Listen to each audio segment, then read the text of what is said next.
Italy దేశంలో ఒక పెద్ద ధనవంతుడు కరోనా బారిన పడి హాస్పిటల్ అడ్మిట్ అయ్యాడు.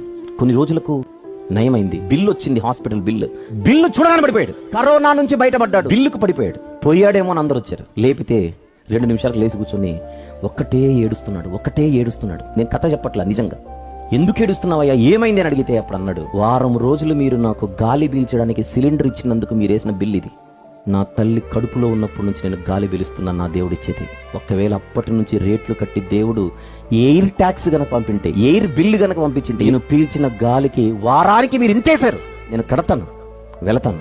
కానీ చిన్నప్పటి నుంచి పీలుస్తున్న ఈ గాలికి, నాకు ఆ గాలిని ఉచితంగా ఇస్తున్నటువంటి ఆ దేవుడు ఒకవేళ బిల్లు పంపితే నేను కట్టగలనా?